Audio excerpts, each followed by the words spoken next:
All right, all right, all right. Okay, good evening, everyone. Good evening, team. Good evening, Leap. Welcome to our Monday night product training night. Okay, this is becoming our routine Monday training. So for the last 4 weeks, 5 weeks, okay, we've been learning about the IUL Transamerica. Okay, we learned the basics of how to sell life insurance, the riders and all that, the cost. So we learned about those. Now, for tonight, it's time to up our game a little bit. Okay. Yes, it's a life insurance product to protect families and all that, but it's the same IUL, okay, and same company with Transamerica that you can actually use for business, okay, not just for families but also for business too. And tonight you're not gonna master everything, but I think at least you know that it applies, and at least we know how to start the conversation. Okay, so that's the whole point. The whole point tonight is, okay, what's a business insurance? What's a buy and sell agreement? What's an executive bonus? A key employee benefit? Okay, and how does it apply for business owners? How do you start conversations and all that? So we're in for a treat tonight. Rick, again, take it away. There we go. I probably should unmute myself. Yeah, Donna, thanks. It's good to be with you guys again. This is becoming a Monday night tradition, which is awesome. I appreciate you guys having me back. So what we want to do tonight, and if you've been with us for the last 4 or 5 weeks, just like Don mentioned, we're kind of transitioning into learning about the specific product and the details and kind of what the product is, and now we've kind of jumping into how we can use it. Last week we talked about juvenile policies, right? And this week we're going to talk about business insurance. And here's what I'm going to really try hard to do is I want to stay high level. I don't want to get too far in the weeds where people are getting confused. I know there's a lot of potentially new people, or maybe this topic is relatively new to you. So we're not gonna dive too far down into the weeds tonight, but as Donna mentioned, we want to make sure you at least maybe come away with what's the difference between key employee and executive bonuses and things like that, and really maybe how to start talking to some of those business owners. We're going to talk a little bit about that here. So one thing I want to show you right now, okay, I know we've been here a couple of times. I'm going to share my screen here. And I want to really quickly, I've shared this website with you before, but I want to make sure you write this down. So write down or take a picture of it, transamerica.com/agent-central. Okay. Again, this is everything and anything you need to know about Transamerica. And if you need to go back and reference some of the things that we're talking about tonight, if you'll come to this tab right here called Resources, okay, you're going to see a lot of things that we've talked about. And one of them is tonight, small business planning. If I click on Learn More, you're going to see the opportunity, key employee life insurance, executive benefits. So there's basically a review right here for you, okay? But we're going to kind of get into it tonight, but I want you to come back and kind of, when you have time on your own, go back and just kind of study this on your own a little bit, because we are not going to get through everything that this has to offer in the next 45 minutes to hours. We're just not. There's a lot to cover, okay?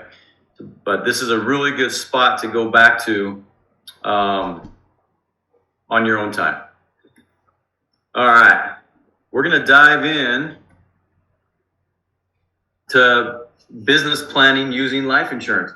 One of the first things I'm going to tell you, because people get confused, when we say executive bonus or key employee, it is not a product, right? In other words, you're not going to call Transamerica and say, "Hey, Transamerica, show me your key employee life insurance policy," right?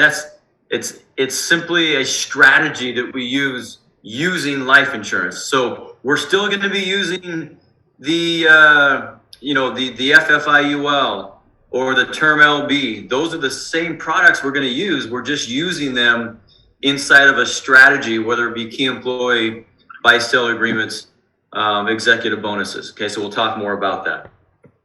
All right, so this is kind of what we're going to go over today. We're going to I'm going to share a little bit about the small business world in the U.S., okay, and the different needs for life insurance inside of it. And then we'll talk about the employer-owned life insurance. What are the rules that we have to follow? Okay, and then as Don mentioned, we're going to get into key employee life insurance, executive. You're going to see there's different terms that you're going to see, right? One, I like to use executive bonus. That's kind of what we use, but you'll also hear it referred to as executive benefits, same thing, okay? And then we'll get into a little bit of the business succession or those buy-sell agreements towards the end, okay? All right, so I'm going to come back to this slide as well when we get back to when we get to the end. But I want you to kind of think about small business owners as your friends, right? Because here's I always tell people inside of the WFG world that it can be a little nerve-wracking trying to go and talking to small business owners, right? Hey, they own their own business. They're probably a lot smarter than I am. And I'm telling you, that's simply, for the most part, not the case, especially when it comes to these strategies, right? They're out there running their own businesses, and a lot of times they forget to take care of their businesses when it comes to these type of things, okay? So a lot of these business owners simply have no idea what key employee or executive bonus, so maybe they've heard it, but they've never talked to anybody. And so the number one thing I want you to understand is we just got to open our mouths and start talking to these business owners, okay? And here's what can happen. You start thinking about all the different things that could happen when you just open your mouth, right? You could look at 1, 2, 3, and 4, and 5. You could walk into a small business, sit down and talk to the owners, right? And come away with 1, 2, 3, 4, 5 different policies, because not only are you there to talk about their business, right? But they also potentially have families, right? So you're not only talking to them about, like, for number one, you're going to go in there and we're just going to ask questions like, hey, do you have key employees that if something were to happen to them, it would be a detriment to the business, right? Most small businesses have at least 1 or 2 people that if they were to be lost, if something were to happen to them, their business is going to suffer, right? So hey, let me talk to you about our key employee offerings that we have, right? Or number 2, attracting and retaining top talent. Hey, we know you have 401ks, for example, or maybe a pension, but whatever the case is. But what if we could do something a little more for those individuals to not only attract but retain that top talent? And we're going to talk more about that, okay? But then you think about their own personal legacies that they want to leave for their families, right? So we talk about those opportunities, all the way to number 5, where, hey, I know you got 2 or 3 owners, co-owners with you. Have you guys ever talked about what would happen if something negative were to happen to one of you? And so there's all these different opportunities just by opening your mouth and talking to one person, okay? We're going to talk about all those tonight. So if you think about the U.S. Small Business Administration and how they define a small business here in the U.S., can anybody unmute and just take a guess? And maybe but how many employees can a business have and still be considered a small business in the U.S.? Anybody know? Less than 50? Say that again, Donna. Less than 50? Okay, so Donna says less than 50. Anybody else know?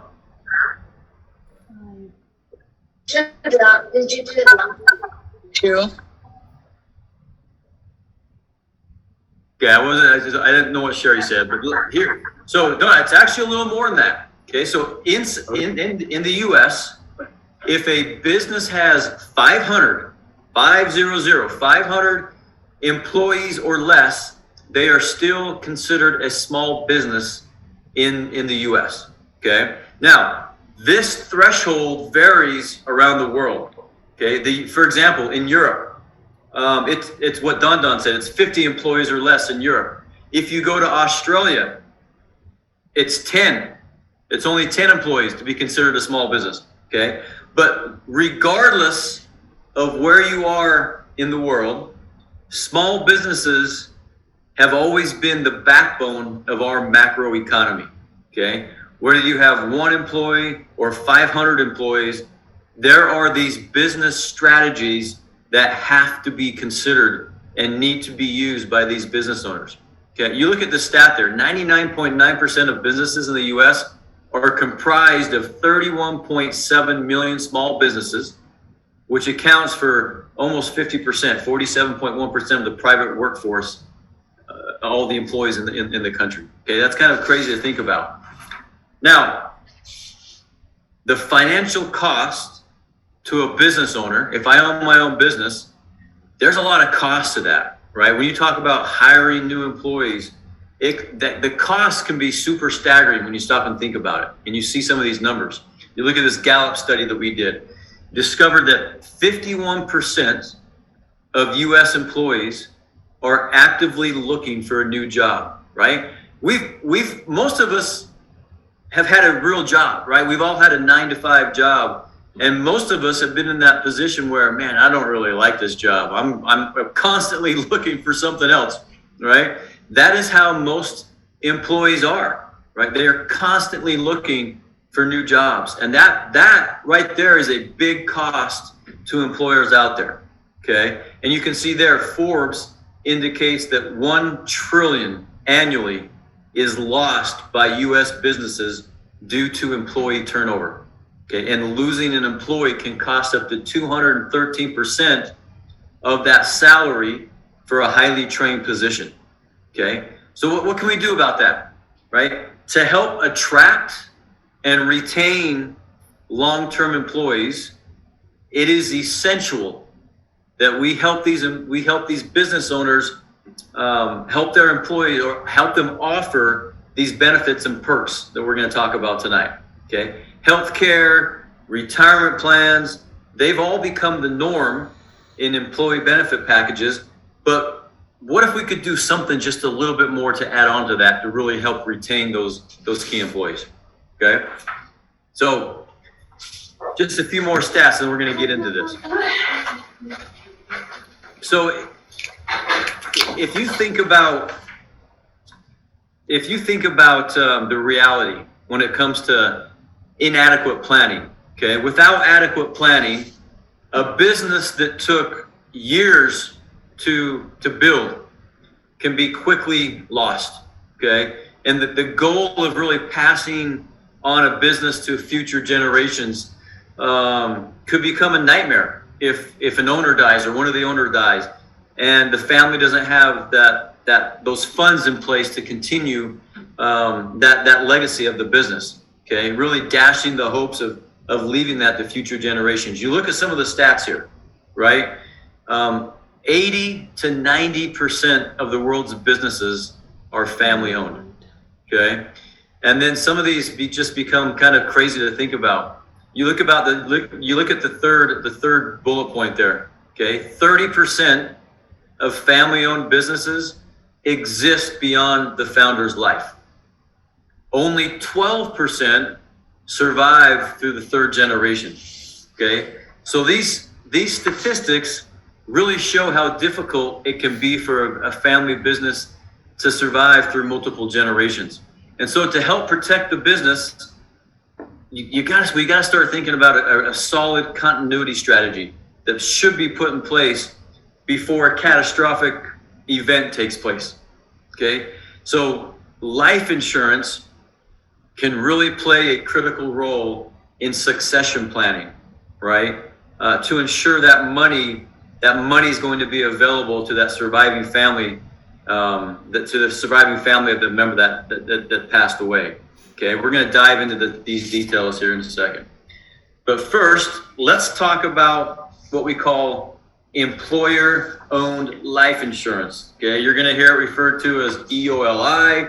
Okay, it's just simply employee-owned life insurance. Many businesses own life insurance to protect the business. Okay, there are several different reasons why they may want to own life insurance on an employee or a past employee. Okay? It could be they want to safeguard the business from that potential negative financial impact due to an unexpected death. It could be they want to attract and retain key employees and that top talent that we've talked about.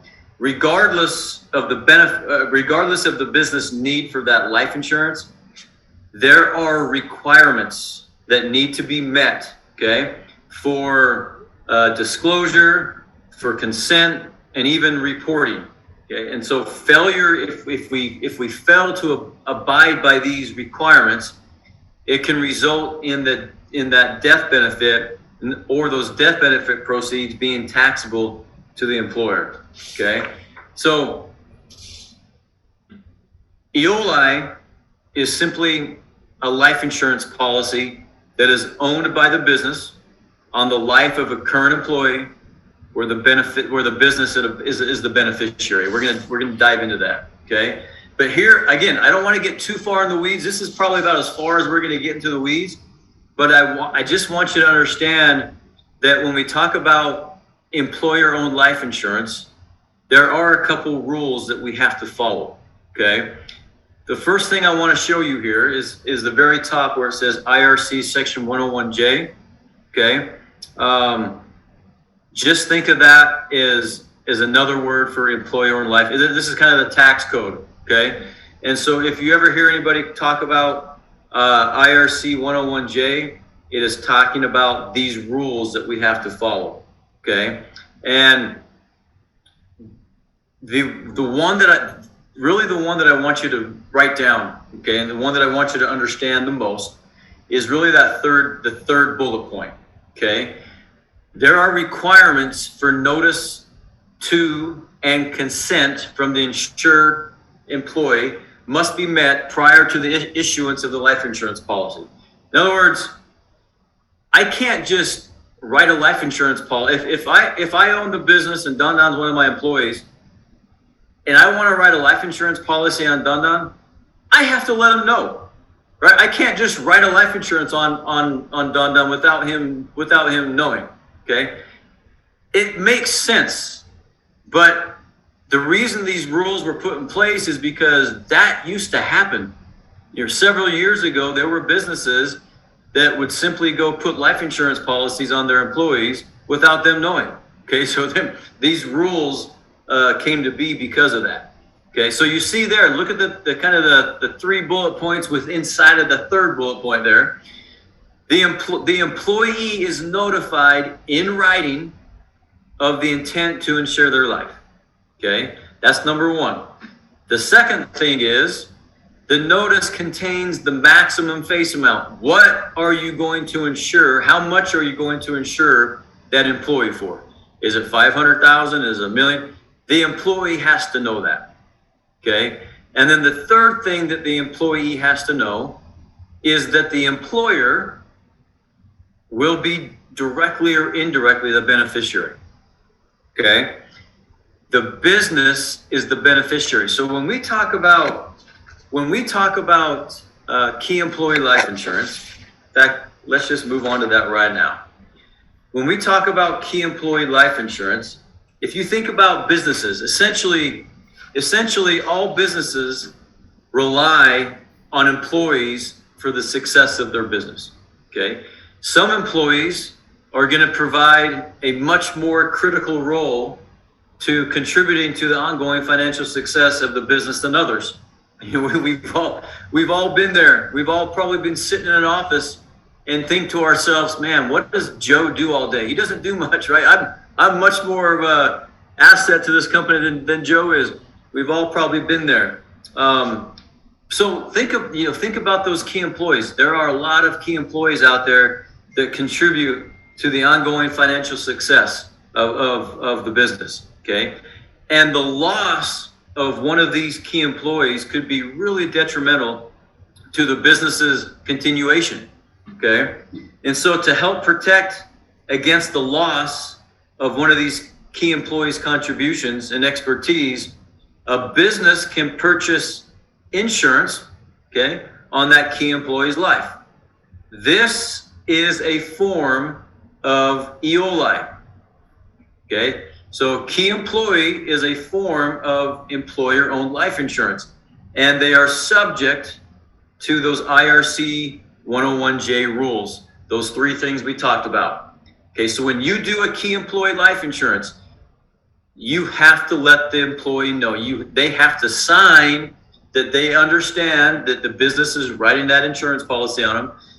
Inside that same form, you're going to let them know what the amount is, and you're also going to have a paragraph in there that says that the employee understands that the business is the beneficiary.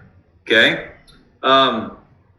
Now, because of this, you think about the employer. The employer, okay, the business retains all incidences of ownership. They pay the premium. And then again, they are the ones that are going to receive the death benefit. So if you don't remember anything else tonight about key employee, okay, I want you to remember this right here.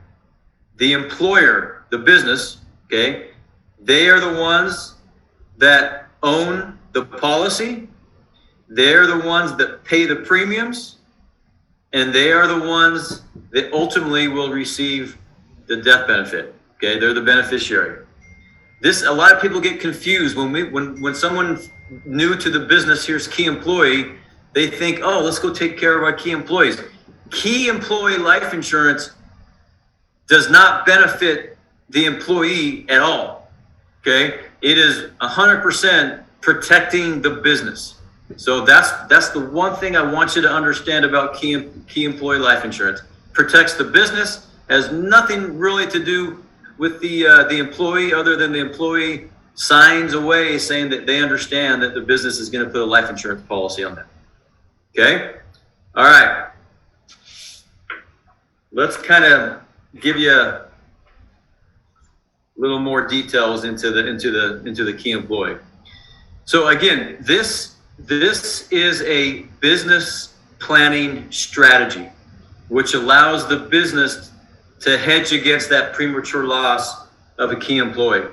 Again, as I mentioned up front, it is important to note and understand that this is a strategy. Okay, it's not a variety of life insurance. It's not a policy. It's not a product. It's not a product on its own. Okay, we're simply using life insurance to help fulfill this strategy. Okay, but the negative impact of the unexpected death of a key employee can be offset by the death benefit proceeds provided by the life insurance policy. And you think about it, this infusion, if this key employee were to pass away, this infusion of tax-free cash helps the business to economically stay afloat, right? And successfully transition from the loss of that employee until they can find a replacement. Okay, so if you look at this next slide, let's kind of talk about who is a key employee. Okay, and really a key employee can be considered as anyone who provides for the ongoing financial success of the business in some critical way. Okay, you can see some of the characteristics there. It could be an employee with some specialized skill set or knowledge base that is super critical for the ongoing success of the business. It could be someone in a sales capacity, right, who has a large customer base with a high impact on generating sales for the business. It could be someone who may be a source of capital and whose loss would damage the creditworthiness of the business. Okay, but the one thing I want you to understand when it comes to this is there is really no rhyme or reason to who is really considered who is considered a key employee.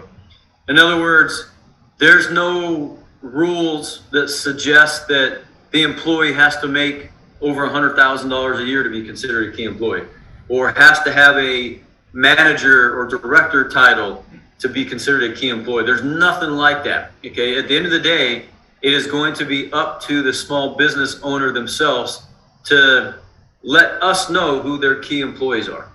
Okay, as long as those rules are followed, they can put a life insurance policy on one of their employees.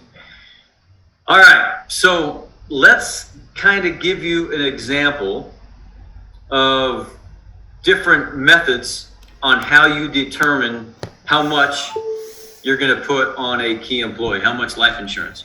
Okay, there's a lot of different ways. Okay, and we're going to talk about two. You see here this case study.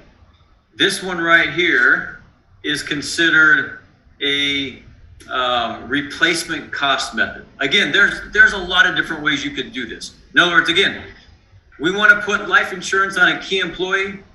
How are we going to determine how much to put on them? Okay. I will tell you this, at the end of the day, it could be as easy as the employer saying, hey, I think my employee is worth $350,000 if something were to happen to him. I mean, it could be that easy. But there are ways that you can do it. There's different ways that you can do it that make much more sense than that. Okay, and the first one here is called the replacement cost method. All right, so if you look here, this is Gunther. Okay, and Gunther here, he works at a family-owned insurance agency. We're just going to call it FOIA, you see right there. And Gunther makes $150,000 a year, okay? And that reflects a premium which is above industry norm. So he's making a little bit more than the industry norm for what it is, for what he does, okay? As far as his experience and expertise. In other words, FOIA, they could go outside and hire a person for $100,000 to perform the same duties. Okay. However, it would take a new hire 5 years, okay, to reach the experience and that same level of expertise that Gunther currently has. Okay, so the way we do this with this replacement cost method to determine Gunther's economic value to FOIA, to the company, they're going to subtract the new hire salary from Gunther's salary.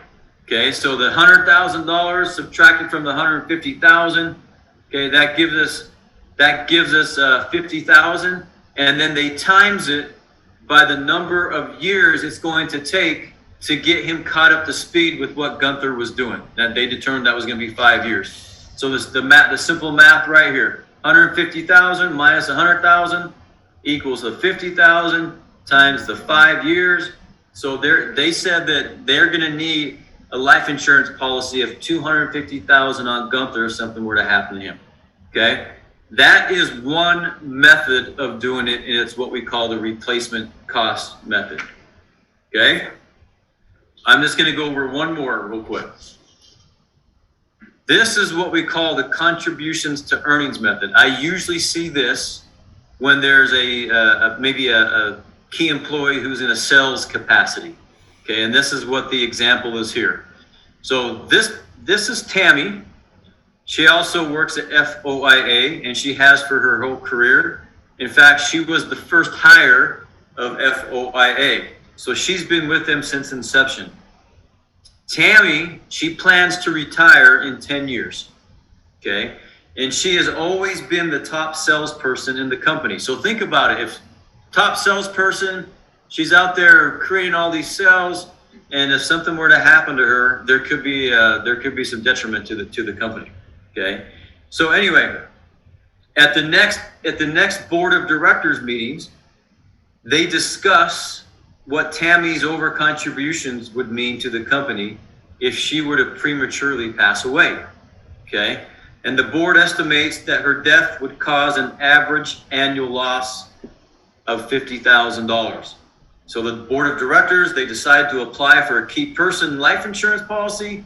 They work with a financial professional, someone like you, to determine the appropriate coverage needed, and they suggest this contributions to earnings method, okay, because Tammy is the top salesperson for the company. So what does the board do? What do they have to do? They have to send Tammy notice and consent to obtain the life insurance policy on her life. They have to let her know how much it's going to be for, and they also have to let her know that the business itself is going to be the beneficiaries. Okay. In this notice and consent, they disclose to Tammy that they're going to put a $300,000 policy on her life. Okay. They arrived at this amount by multiplying Tammy's annual loss, if something were to happen to her, that $50,000, by the number of remaining work years. We said that Tammy is going to retire in 10 years, so we take the 50,000, which is the loss if something were to happen to her, times the 10 years, okay? And sometimes they'll do a discount, some type of reasonable discount of interest, and they did that here. So what they did is they took that $50,000 times the 10, they did 6%, this reasonable interest rate, okay, and you see the math there, 500,000 times that 60%, that's how they got to the 300,000. Again, this is a little bit into the weeds. Look, when you have a case, we're going to help you with stuff like this. Your leaders, I know Don's done some cases like this. And again, it can easily be done by the business owner simply saying, hey, I think Tammy's worth $300,000. You don't have to go through all of this. There's just different ways to help you get there if you need it. Okay? All right. That is key employee. Again, the few things I want you to remember about key employee. You got to remember the rules when it comes to consent. We have got to let the employee know that we're going to do a life insurance policy on them. Okay? We've got to let them know the amount that it's going to be. We've got to let them know that it's the employer who's going to get the benefits. Okay? All right. So let's jump in to what you see here, executive benefits or executive bonuses. Okay? So now when you think about executive bonus arrangements, okay, the first thing I want you to write down is you might hear along your career or during your career as an agent, you might hear them referred to as IRC 162 arrangements. So just write down IRC 162. That's just the code in the U.S., the tax code. If someone ever says, hey, do you guys do IRC 162 arrangements? Just know that it's the same thing as executive bonuses. Okay, it's just kind of the proper name for it. Okay, but when you think about executive bonus arrangements, this is a way for a business to reward certain employees with a bonus, okay, to pay for their life insurance policy. Now, there's one other thing I want you to write down. It's called because the business they're going to need what we call a corporate resolution. Okay, so just write down corporate resolution. Okay, and what I'm going to do when we get done here is I'll send an example of what that looks like to Don. He can kind of distribute it to you guys. But you're going to need a corporate resolution to get through an executive bonus. And it's again. Let me just kind of back up and say this. When you guys are starting to do key employee executive bonuses by sale agreements, it is going to be super beneficial that you start to make contact with different professionals in your area, tax attorneys, people like that can help adopt and write up some of these this paperwork that you're going to need to do this, okay? Because Transamerica is there to help with the policy, getting the insurance, but we're not going to be able to help you adopt some of the paperwork that needs to be done, Okay, we have some examples that we can send you, but some of that paperwork is going to be have to be done up front before you even send that in to us. Okay, so make sure you start working with some other professionals in your area. Start hooking up with them. Okay, but look, these type of arrangements can help businesses. This is when we start talking about attracting top talent. And then not only attracting top talent, but retaining top talent by offering these executive bonus arrangements. Okay. Again, this is different from key employee life insurance. Okay. The business is not going to own the policy on an executive bonus arrangement. Okay. All right. Let's talk a little bit about how this works. Now, if you look here at this slide, this is what we call a single executive bonus arrangement. Okay, and the way it works is the employer, okay, is going to pay a bonus. They can pay the bonus directly to the employee, or they can pay the premiums directly to the life insurance company. Either way works. Okay. So if I want to put I want to put a life insurance policy again on Don. Let's just say he's my employee. Okay. One of my top talents. I don't want to lose him. So we talk about an executive bonus. Okay. I can pay him directly through his paycheck, and then he is going to turn around and pay the premiums himself. Okay. However, the way I see this mostly being done is the employer is going to simply just pay those premiums directly to the company itself, okay, rather than do it that way. Okay. If you think about this is what we call a single bonus arrangement. Okay. There's one other way we can do this, and it's what we call a double bonus arrangement. These are becoming more popular. Okay. So if you look here, this is just a case study. This is Enrique. He's a top executive at FOIA, and he was offered an executive bonus arrangement. Okay. His premiums for the life insurance policy are $13,750 a year. So that's the premiums for the life insurance policy that we're going to do through Transamerica. Okay. Yes. If we want to just pay $13,750 to Enrique, we can do that, but he's going to be taxed on that. So it's really not a fair bonus to Enrique. So what a lot of companies are doing now is they're doing what we call a double. They're bonusing up, right, to make sure that when he's taxed, he still has the premiums in his pocket to pay his premiums. Okay, so. Again, premiums are $13,750. We're going to bonus him $25,000 because once we take the 45% of the tax bracket that he's in, it's going to take it down to that $13,750 that he still has to pay the premiums. If we don't do the double bonus, it's the single bonus we just talked about on the page before. Okay, we're just giving him the $13,750. He still has to pay the taxes, but then he turns around and pays those premiums. A lot of companies, to really help attract and retain these key employees, are starting to go to this double bonus to really help attract that top talent. Okay? Now, again, not going to get too far into the weeds, but there's one other type. So we got the single bonus, we got the double bonus. And then every once in a while, you'll see something called a REBA, a restricted executive bonus. Okay. Here's the deal with these. Okay. I'm not gonna get too much into the weeds because I don't see a whole lot of them.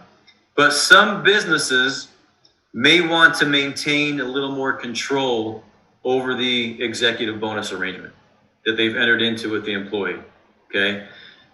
They might want to maintain a little more control over the cash value, or how often you can raise the death benefit, things like that. And if they do, then they will hook into what we call a restricted executive bonus arrangement. Okay, again, I don't want you to get too far into the weeds. Maybe not even take note of this because, again, I don't see a whole lot of it, but I just want to at least mention it. If you ever see a REBA or someone wanting to offer a REBA, you'll know kind of what it is. Again, it's the business wanting to maintain a little bit more control. And they're going to establish some limitations on that employee while that employee is still employed. Okay. But here's what I want you to understand when it comes to executive bonuses. Okay. It's complete opposite with the key employee. With executive bonuses, it is the employee, not the employer, but the employee who owns the policy. Okay. It is the employee who gets to choose who the beneficiaries are. So it is literally it's their own policy, and the company is simply paying a bonus to help take care of those premiums. Okay. And because of that, again, not going to get into a whole lot of taxes when it comes to these, but because the employer are paying the premiums and the employee is the one who is getting the benefit, those premiums are tax deductible to the employer. Okay?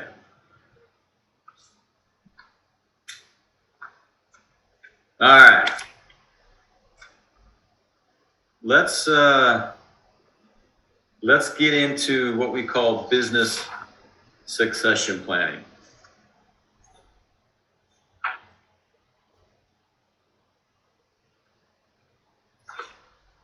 All right. Let me go back here. All right, so when we talk about business succession planning, there's gonna be a couple different things you're gonna take note and kind of hear along the way. Okay, if you think about business owners with 2 or 3 business owners, it is important for these business owners to understand what would happen should either the owner or one of his co-owners die with closely held stock, right? If you think about it, without a plan, that stock will typically go to who? It's going to go to the surviving spouse or the heirs of the estate, okay? And even if the surviving spouse or the heirs don't have a controlling interest, they could demand dividends on the stock, or they might want to have a say in company management, okay? For most businesses, this means the surviving shareholders have to negotiate a purchase price of the stock that can often lead to tension and even legal battles, okay? So we got to be careful there. And for the deceased family, it means not only a loss of income, but it also means a loss of wealth, as the heirs might have to ultimately sell the stock at a price they feel is under current value. Okay, so these concerns can be addressed through what we call buy-sell agreements. Okay.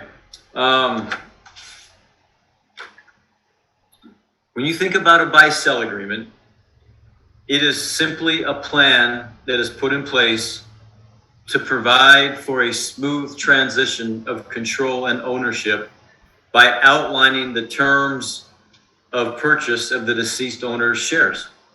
That's all it is, okay? In addition, the buy-sell can provide liquidity to the deceased owner's family, okay? There are a couple different ways that you can do a buy-sell agreement. You see them there, okay?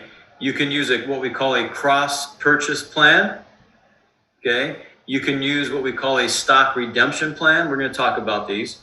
Or you can use what we call a wait and see. That's another option. Usually that's going to be implemented when there's kind of uncertainty with they're not really sure what they want to do. So let's talk about each one. Okay, when you think about a cross purchase buy sell agreement, as the name implies, a cross purchase strategy is one in which all the owners of a business agree in advance to purchase proportionate shares of another owner's interest in the business if the other owner passes away, if they die. Okay. A convenient way to fund a cross purchase agreement is to have each owner purchase a life insurance policy on the life of the other owner. So you see in this example right here, you got John, you got Kate. They each own 50% of the business. Okay. And Kate's going to buy a life insurance policy on John's life. John's going to buy a life insurance policy on Kate's life.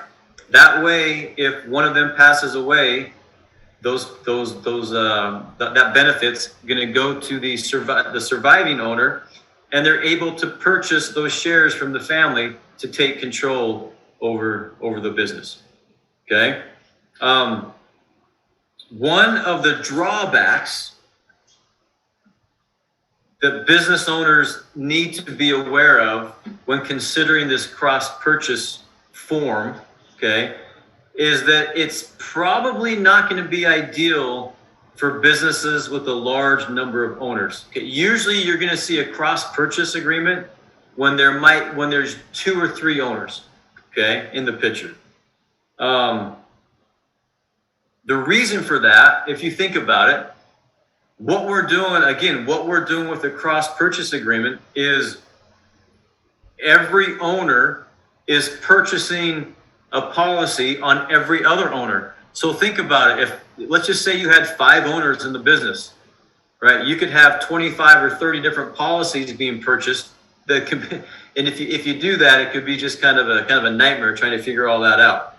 Okay, so when that happens, we usually go to what we call a stock redemption, or what we call an entity. Another name for stock redemption buy sell agreement, you're going to hear it referred to as a stock redemption. You might hear it referred to as a entity purchase plan. Okay, this differs from the cross purchase strategy in that it's the business itself agrees to purchase the stock from the deceased business owner's estate. Okay, so the main benefit of this arrangement is that the corporate funds are being used to purchase the life insurance policies. Okay, thus you're avoiding the need for those owners to pay the premium costs out of pocket. Okay, this strategy right here also ensures that the premium cost is spread among all the owners according to the percentage of the owner's interest. Okay, and lastly, this arrangement requires the purchase of only one policy per owner, really avoiding the need for the purchase of multiple policies. Okay, so again, cross purchase, it's the owners buying the life insurance policies on each other. Redemption buy sell agreement, it's really you're using the business itself to purchase the policies on all the different owners. Okay. All right, let me go down.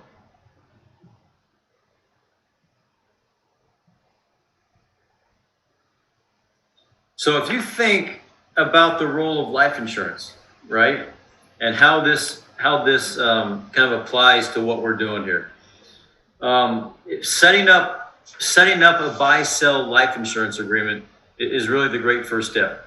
But the next step is to determine how those surviving owners or the business is going to finance the buyout of the deceased owner's interest. Okay. Some people like to use cash on hand or whatever the case is.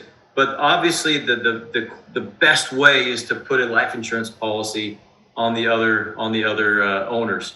It's simply the best way to set up these policies.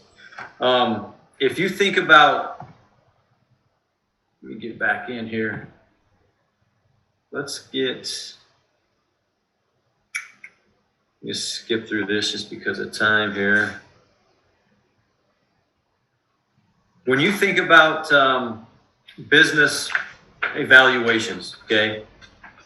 Again, I don't want to get too much into the weeds here, but there are several reasons why for that you need to help a person value their business. Okay, really, there's different common reasons, but and the list is not certainly complete. But one of the most critical components to the success of a buy-sell agreement is really pegging the valuation of the business when the agreement is entered into.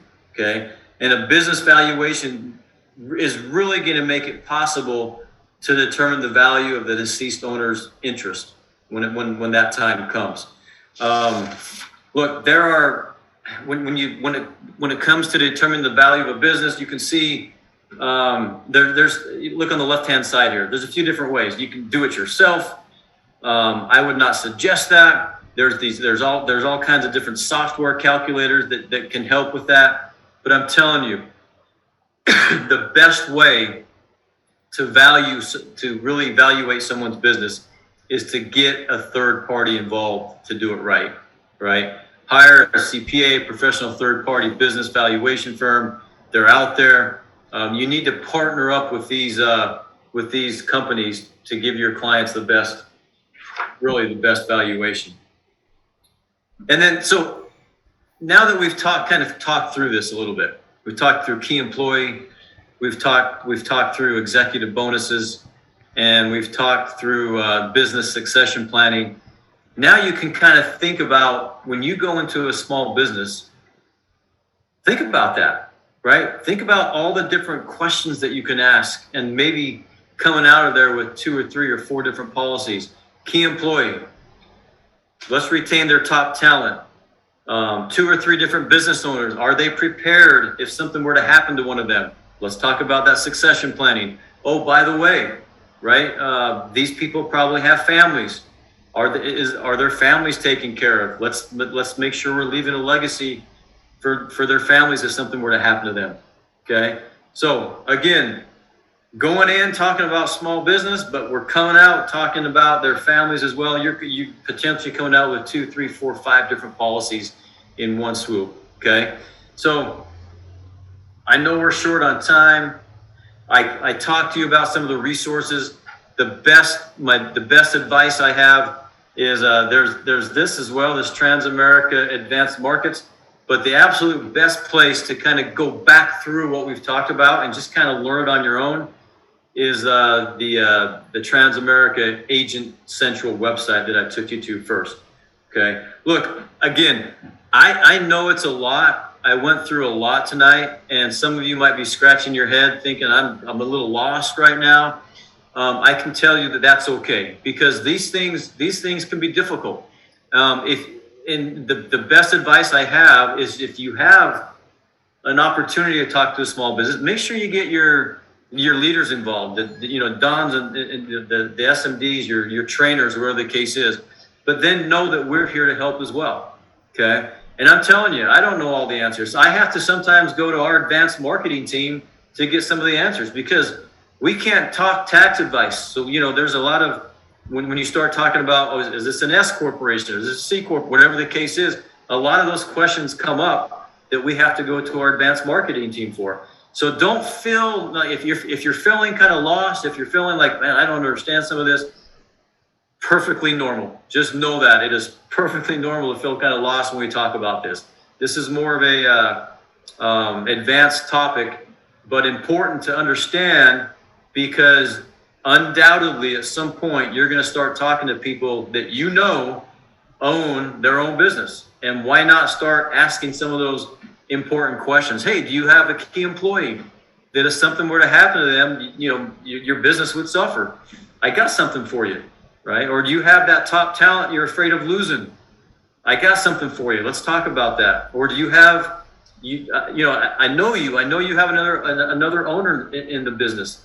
Are you prepared if something were to happen to one of you?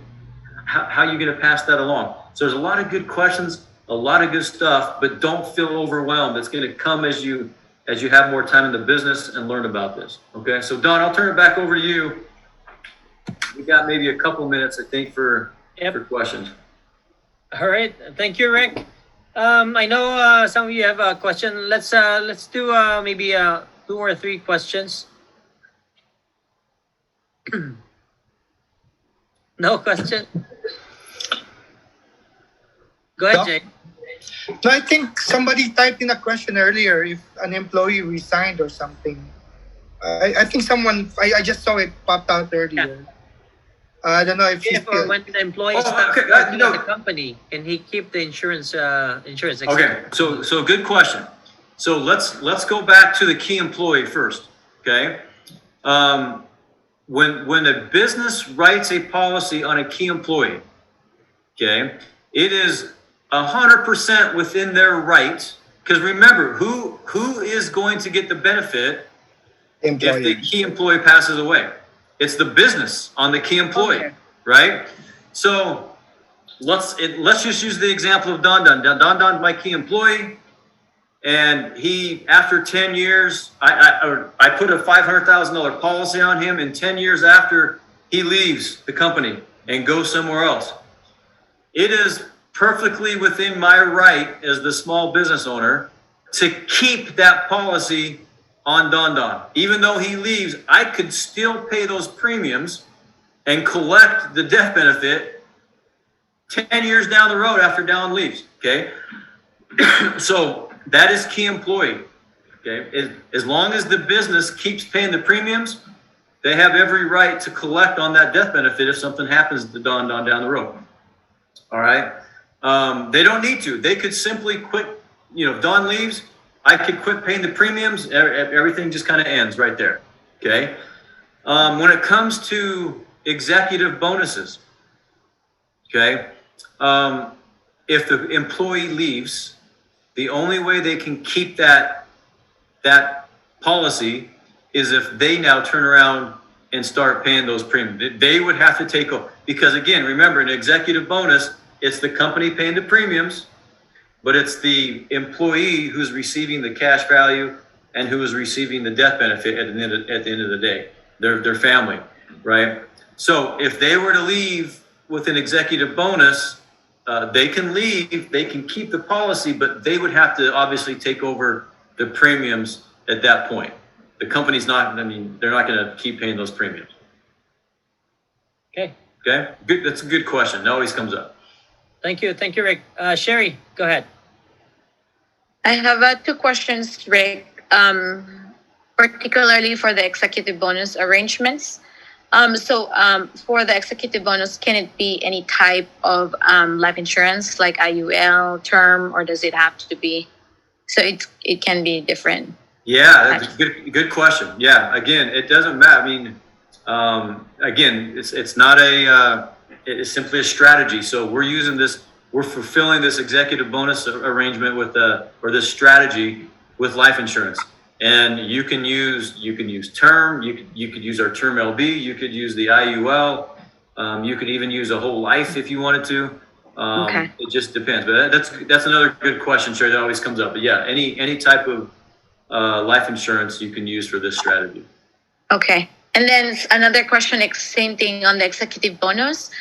Do they have to be an employee of the business, or can just be a part owner and then they can? Yeah, so there are ways that you can kind of incorporate owners. Kind of a different topic and different discussion, but you can. But there's some tax consequences involved with that are kind of probably not for this discussion, probably more advanced. But you can do executive bonuses for the owners as well, not just employees. Okay. All right. Thank you. Yep.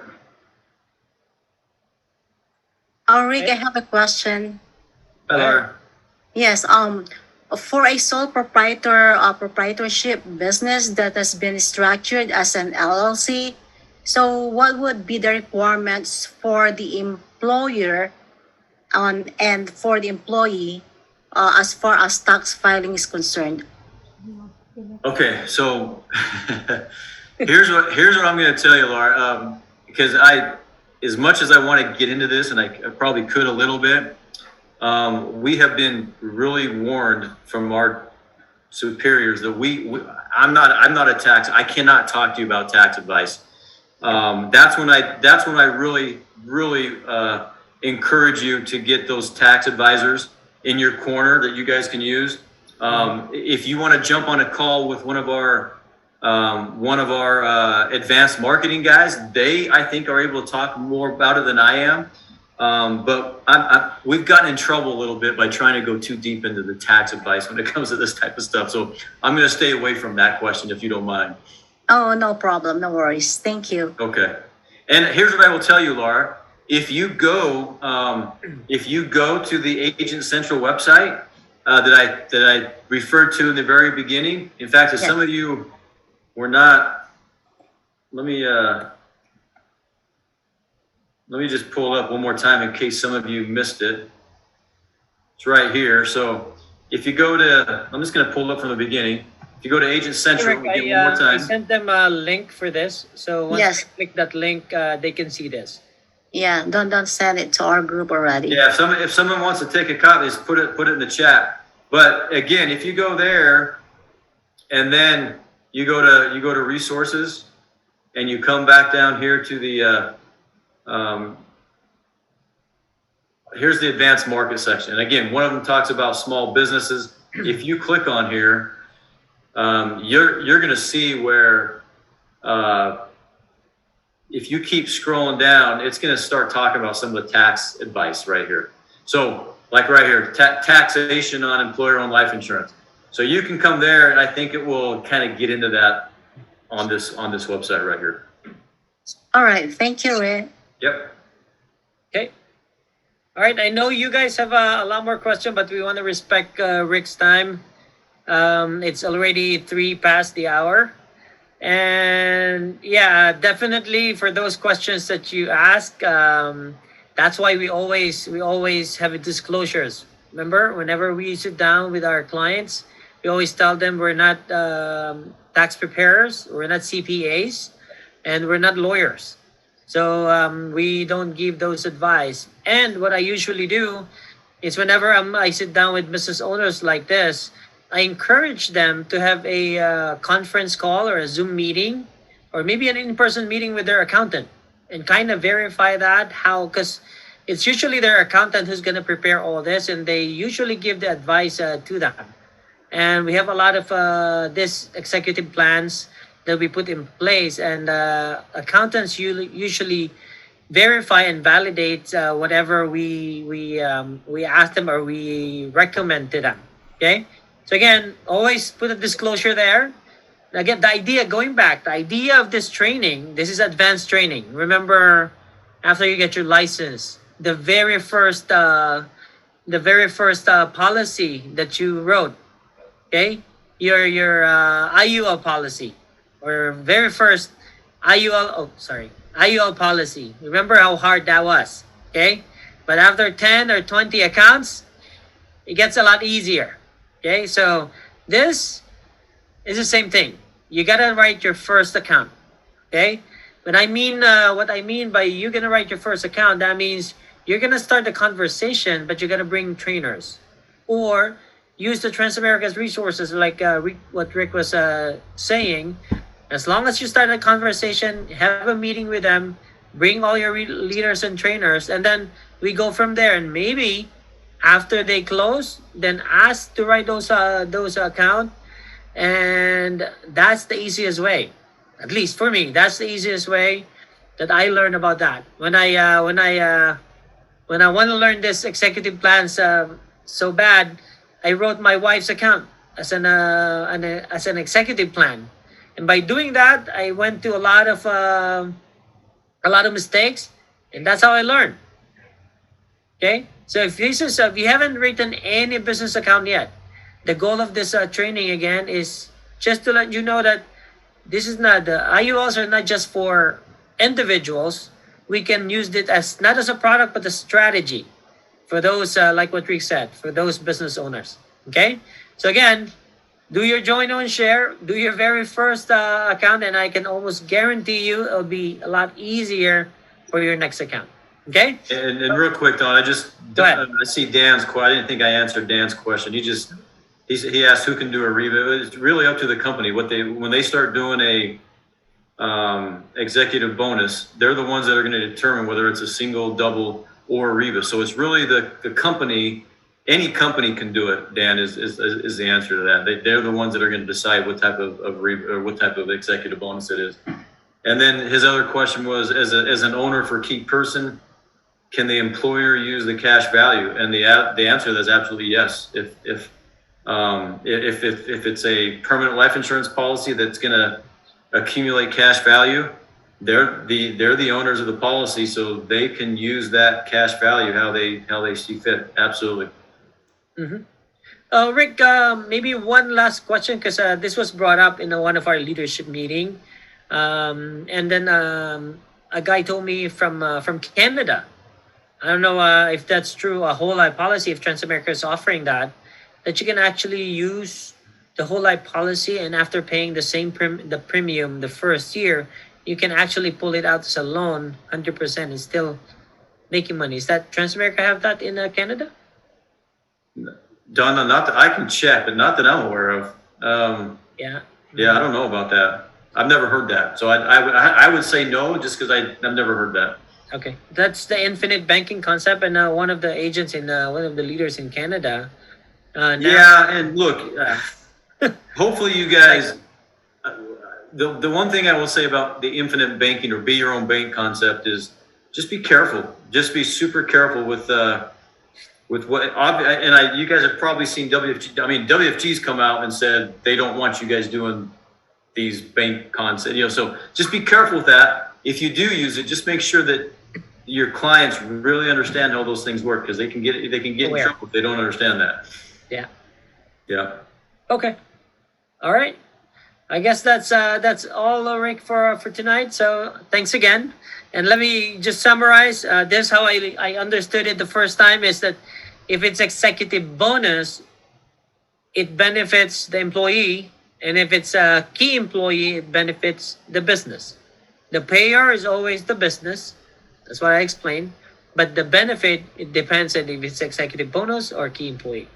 So I started from that, and then I kind of build on the info from there. Yeah. All right. Yeah. Okay. So again, thank you. We'll see you again next Monday for another Okay. product training. All right. See you guys. Thank you. Good night.